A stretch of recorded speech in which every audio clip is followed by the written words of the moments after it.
pelo sinal da Santa Cruz, livrai-nos Deus, nosso Senhor, dos nossos inimigos. Em nome do Pai, do Filho e do Espírito Santo. Amém. Meu Senhor e meu Deus, creio firmemente que estás aqui, que me vês, que me ouves. Adoro-te com profunda reverência. Peço-te perdão dos meus pecados e graça para fazer com fruto esse tempo de oração. Minha Mãe Imaculada, São José, meu Pai e Senhor, meu anjo da guarda, intercedei por mim.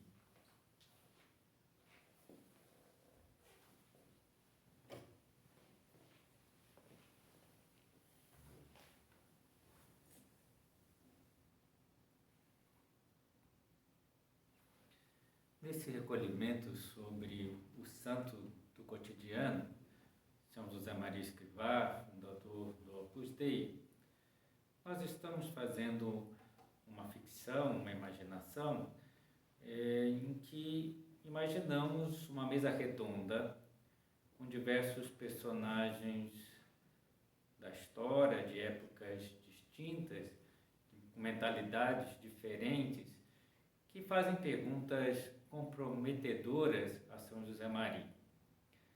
Já vimos 3 entrevistadores, agora vamos ver o 4º, que é um literato da Idade Média, apaixonado pelas histórias de cavalaria, como é comum na sua época, e também um apaixonado pelas narrações dos heróis, das suas façanhas. E ele perguntaria a Monsenhor Escrivá: o senhor mesmo cita que não é possível caçar leões nos corredores de uma casa, que a nossa vida diária é composta de pequenas coisas. Não seria o caso, então, de buscarmos as grandes coisas, as façanhas dos heróis, os empreendimentos e aventuras heróicas, em vez de ficarmos presos a realidades pequenas, sem brilho da vida diária?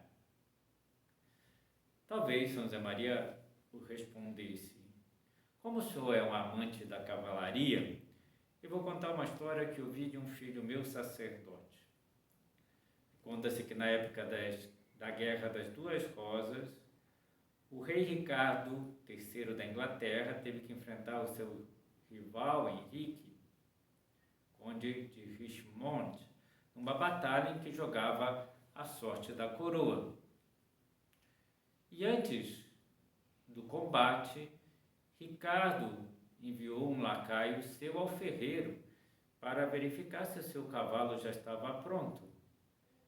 O ferreiro disse: Sua Majestade terá que esperar. Estou ferrando os cavalos do exército há dias e agora acabaram-se as ferraduras. E o lacaio dizia: não podemos esperar, o inimigo já está às portas, faça o que puder com o material que tiver à mão. E o ferreiro pôs-se a fazer a ferradura e a colocá-la no cavalo do rei. Mas antes de colocar a última, dizia: eu preciso de mais 1 ou 2 pregos e vai ser demorado se tiver que fazê-los no malho. E o lacaio diz: não temos mais tempo, o inimigo já está à porta da cidade, já se ouvem as suas trombetas. Faça o que for possível. Use os pregos que tiver. E não tinha prego suficiente para fixar bem.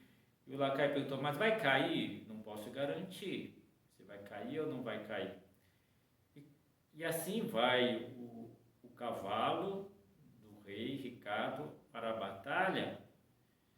Quando a batalha está bastante difícil e até os soldados do rei pensam em ir embora e sair em debandada, o rei vai atrás deles com seu cavalo para trazê-los de volta para a guerra. Só quando ele está na metade do caminho para buscar os seus soldados, né, a ferradura solta-se, aquela que tinha um prego a menos, e aí cai o cavalo, cai o rei, e todo mundo vendo o rei caído, né, aí sim que saem em debandada e pede o rei aquela aquela batalha. Desde então, corre entre o povo inglês um provérbio que diz: por falta de um prego, perdeu-se uma ferradura. Por causa de uma ferradura, perdeu-se um cavalo. Por causa de um cavalo, perdeu-se uma batalha. Por causa de uma batalha, perdeu-se um reino. E tudo por causa de um prego.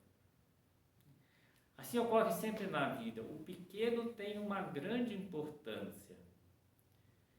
E uma grande obra sempre é feita de pequenas coisas. Reparem nas edificações. Viste como levantaram aquele edifício de grandeza imponente? Um tijolo e outro.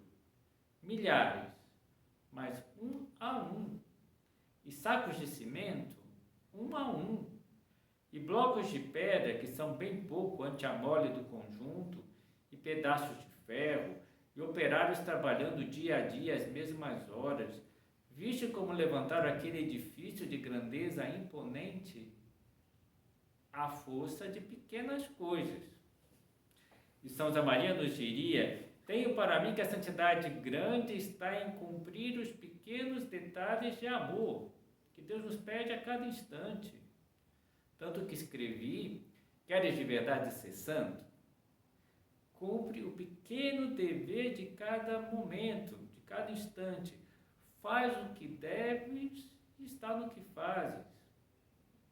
O valor sobrenatural da nossa vida não depende que se tornem realidade as grandes façanhas que às vezes forjamos com a nossa imaginação, mas sim da aceitação fiel da vontade divina, de uma disposição generosa em face dos pequenos sacrifícios do dia a dia, vivendo diante de Deus a nossa condição de homens comuns, santificando essa pequena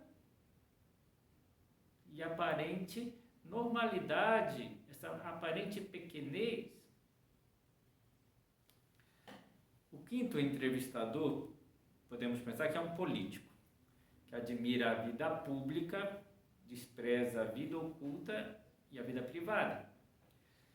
E sua pergunta seria: a vida pública permite cuidar do bem comum e atingir a muitas pessoas e dar frutos maravilhosos para toda a sociedade.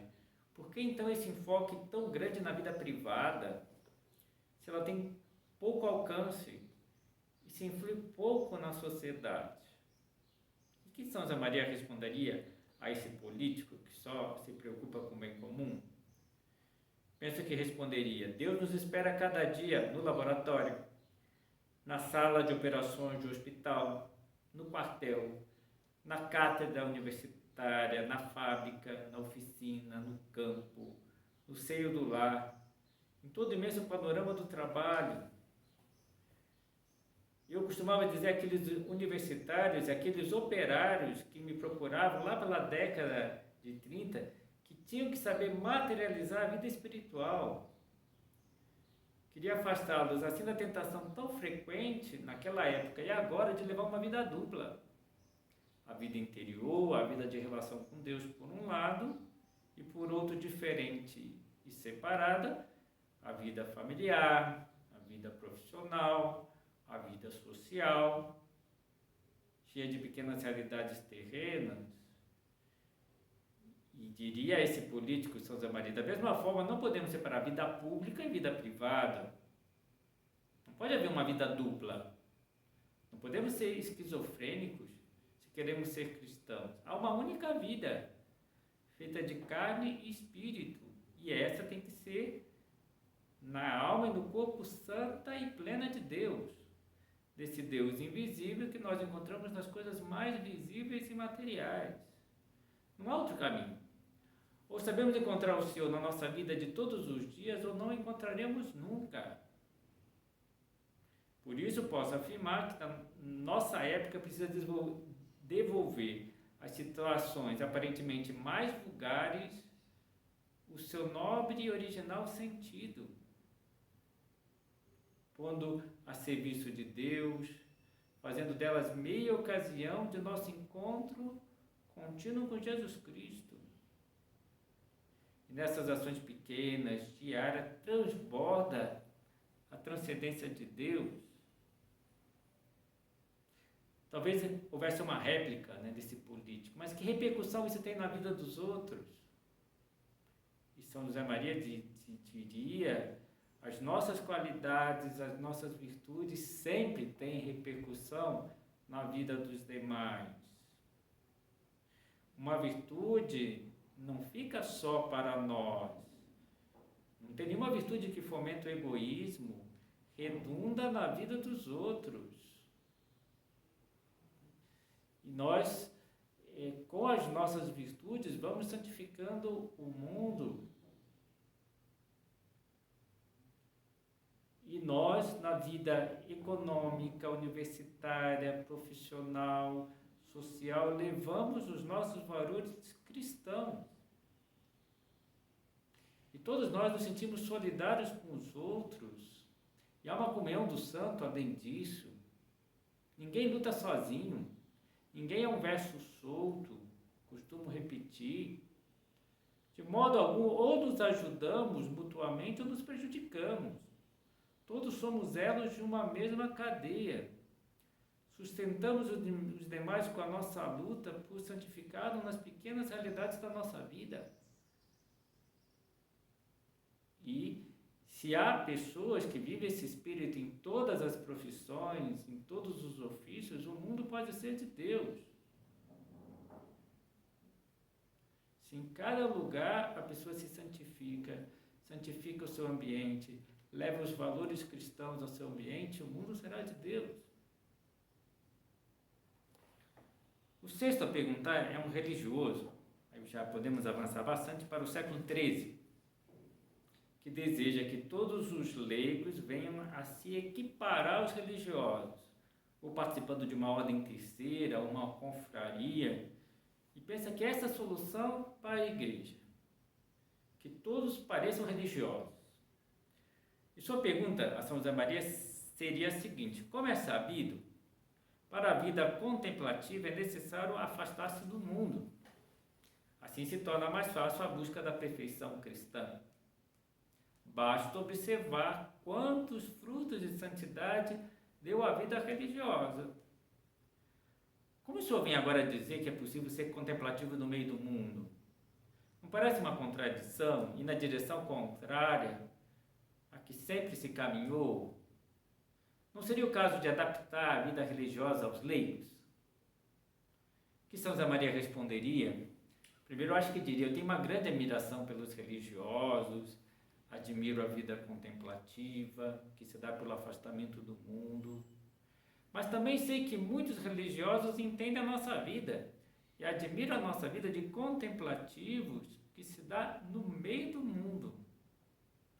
Admiro também a elevada santidade que alcançaram muitos religiosos, mas sempre recordo: a santidade não é privilégio dos religiosos, dos clérigos. Nosso Senhor disse a todos os cristãos: sede perfeitos, como o vosso Pai Celestial é perfeito. E São Paulo ensinava a todos os cristãos: essa é a vontade de Deus, a vossa santificação. Um leigo pode ser tão santo quanto um religioso. Não podemos pensar que haja na igreja uma santidade de primeira categoria, que seria daquelas que se afastam do mundo, das pessoas que se afastam do mundo, e outra de segunda categoria, de quem trabalha, se casa, participa na vida social. O mundo é lugar de encontro com Deus. E para ser santo não é preciso equiparar-se aos religiosos, adaptar a vida dos religiosos aos leigos, porque os leigos já estão chamando a santidade pelo batismo. E vejam, Jesus Cristo viveu no meio do mundo, realizando um trabalho profissional, santificando a sua família, santificando as relações sociais, esteve presente no casamento. E Nosso Senhor deixou um exemplo maravilhoso de como ser contemplativo no meio do mundo, como ver a Deus em tudo, na natureza, né? Olhar os lírios do campo, como Deus os veste. E tudo era ocasião dele falar com seu Pai Deus, quando ele ensina aos pequenos. Graças te dou, Senhor do céu e da terra, porque escondeste essas coisas aos sábios e prudentes e revelaste-as aos pequeninos. Graças te dou porque me tens ouvido quando vai fazer um milagre. Na cruz, Jesus fala: Pai, perdoa-lhes porque não sabem o que fazem. E o seu olhar é sempre de carinho para as pessoas, via necessidades das suas almas, olhava a multidão com compaixão, porque estavam como ovelhas sem pastor, pedia operários para a sua messe, tudo isso no meio do mundo. Jesus só passou 40 dias no deserto, o resto no meio do mundo. Então nós podemos ser contemplativos no meio do mundo? Sim. Podemos olhar as pessoas e as coisas do nosso mundo como Deus as vê, como Jesus as via, com os olhos do próprio Cristo. São José Maria poderia nos dizer: muitas vezes eu digo ao Senhor, que eu veja com teus olhos Cristo meu, Jesus da minha alma. E nos diria: existe algo de divino, santo, escondido nas coisas mais comuns, que cabe a cada um de nós descobrir. Podemos descobrir algo divino e podemos ver a Deus em todas as coisas. Há algo de divino. Eu posso colocar amor em todas as coisas e santificar todas as coisas, levar todas as coisas para Deus. O sétimo entrevistador seria um pastor protestante que prega frequentemente sobre a importância do trabalho, de produzir muitos frutos através do trabalho profissional e dos demais deveres sociais. A sua pergunta a Monsenhor Escrivá seria o seguinte, um pouco provocativa, é claro: não vejo nenhuma novidade na doutrina que o senhor prega. Lutero já falava da importância de que a fé se manifeste nos frutos dos nossos trabalhos e no cumprimento dos deveres do cristão. Não seria o caso do senhor admitir que pregou uma ideia já conhecida e apenas a divulgou? E penso que a resposta de São José Maria seria a seguinte: eu nunca pretendi ser original.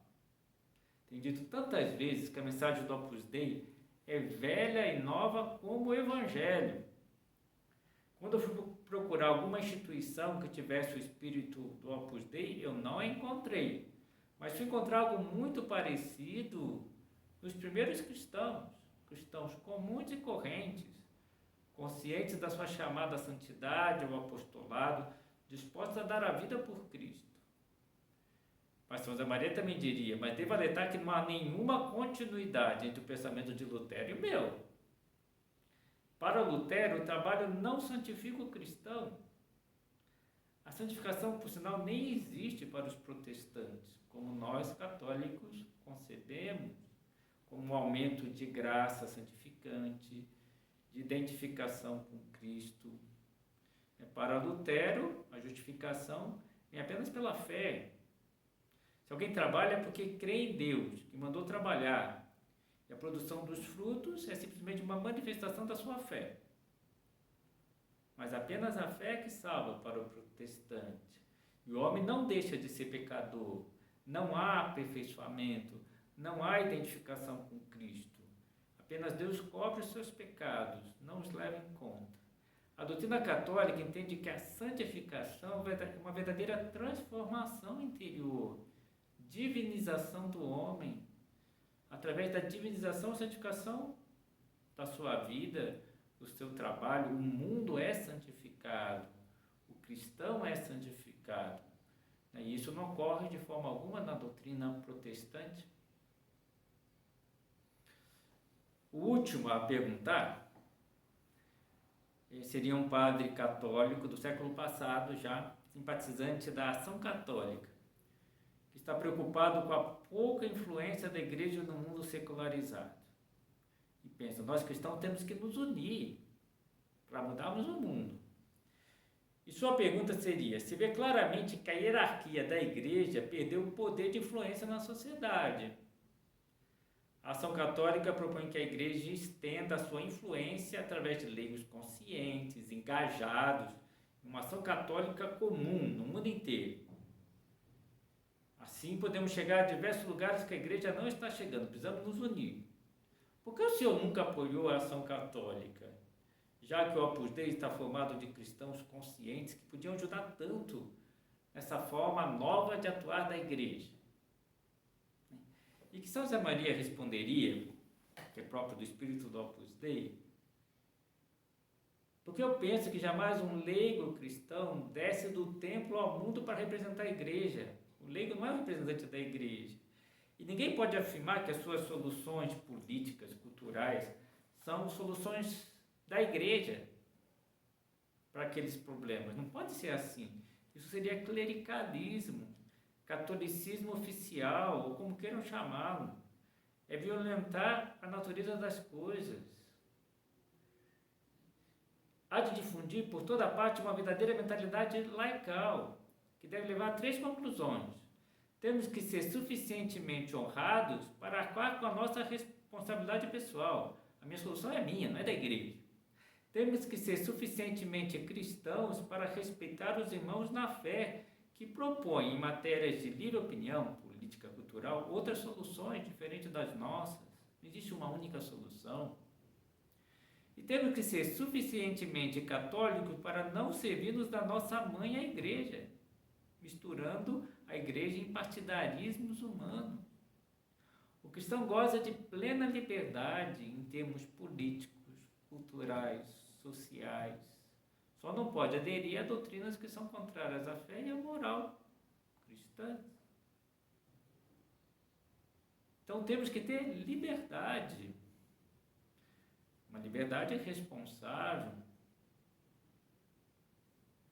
E essa, dirá São José Maria, essa mentalidade cristã laical permitirá fugir de toda intolerância, de todo fanatismo. Por dizer de modo positivo, fará que todos convivem em paz com todos os concidadãos e fomentará também a convivência nas diversas ordens da vida social. Era bonito ver também que no Opus Dei tinha pessoas de vários partidos políticos diferentes. É normal que seja assim, que haja várias soluções possíveis em termos culturais, sociais, e cada um pode defender a sua e deve defender a sua. Não teria sentido dizer o que vocês do Opus Dei pensam em matéria política. Depende, cada um pensa uma coisa. Só não pode seguir aquelas políticas que são contrárias à moral cristã, mas o resto que cada um pensa o que queira. São José Maria dizia, não tem sentido agrupar os cristãos em um partido único, diminuindo a sua liberdade de atuação em temas opináveis, culturais, econômicos, sociais, que cada um pense como queira e seja responsável por aquilo que pensa. Assim termina essa espécie de roda viva que fizemos com São José Maria, esperando que tenha ajudado a entender essas nuances do espírito do Opus Dei, que diz respeito à santificação dos trabalhos diários, dos afazeres cotidianos, que o mundo é lugar de encontro com Deus, que nós podemos santificar o nosso mundo, que nós podemos ser tão santos quanto um religioso, que nós podemos ser contemplativos no meio do mundo, que a santidade grande está em cumprir as pequenas coisas de cada dia, e que os grandes santos, como Nossa Senhora, São José, foram santos aí, numa vida diária, numa vida cotidiana, que nós podemos imitar a Cristo, seguir a Cristo no meio do mundo, porque Jesus passou a maior parte da sua vida levando uma vida oculta, uma vida simples, e santificando, divinizando essa sua vida.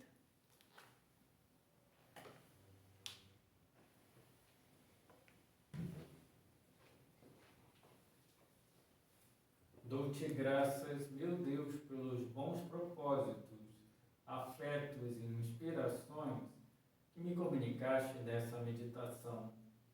Peço-te ajuda para os pôr em prática. Minha Mãe Imaculada, São José, meu Pai e Senhor, Meu anjo da guarda, intercedei por mim.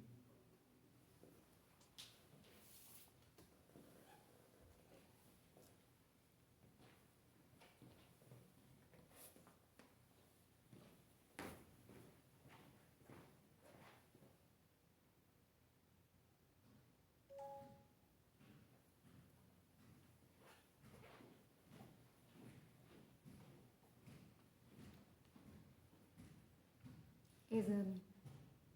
Ato de presença de Deus. Já meditei nestas palavras de São José Maria, aí onde estão as nossas aspirações, o nosso trabalho, os nossos amores, aí está o lugar do nosso encontro cotidiano com Cristo. Este ideal tão cheio de luz tem alguma realidade na minha vida? Capto o exemplo da vida oculta de Cristo, que passou 30 anos nas circunstâncias mais comuns, em que a maioria dos cristãos se encontram, dedicado ao trabalho, à família, ao convívio social, fazendo tudo bem feito e realizando no meio dessa vida ordinária a obra da redenção. Vejo claro que Deus me diz, através disso, que na minha vida diária posso e devo santificar-me.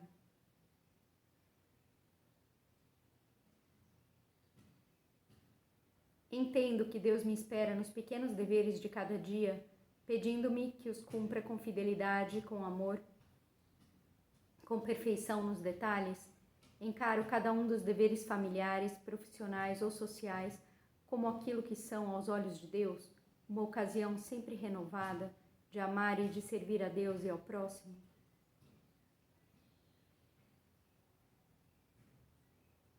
Deixo as minhas tarefas pela metade, ou luto seriamente por colocar em todas elas a última pedra, como São José Maria costumava dizer.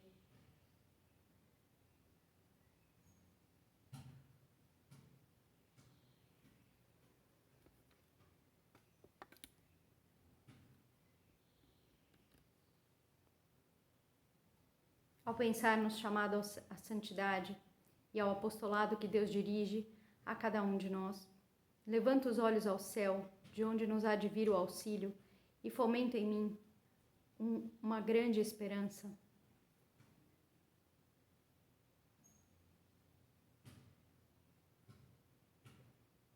Tenho na esperança em Deus, como tinham os santos, um apoio firme que me permite encarar os ideais da vida cristã com magnanimidade, com metas altas de amor, de santidade, de virtudes e com iniciativas audazes de apostolado e de obras de serviço.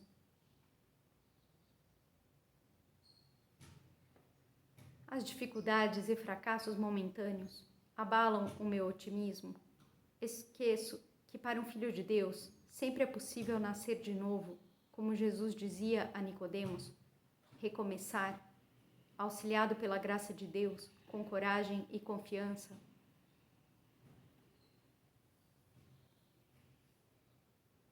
Estou consciente de que Cristo nos deu o mundo como herança, como reza o Salmo 2, e que pede a todos os cristãos que colaboremos na extensão do seu reinado.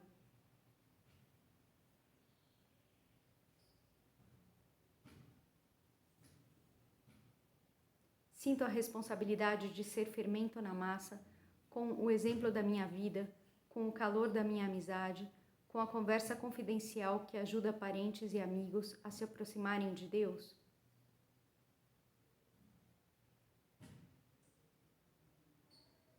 Procuro mostrar a grandeza da fé cristã, que dá firmeza na verdade, ao mesmo tempo que ensina a respeitar a liberdade dos outros.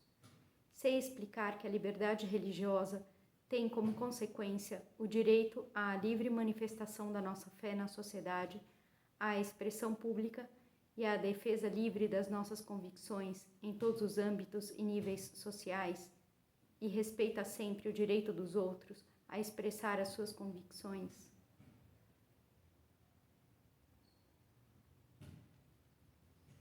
Ato de contrição.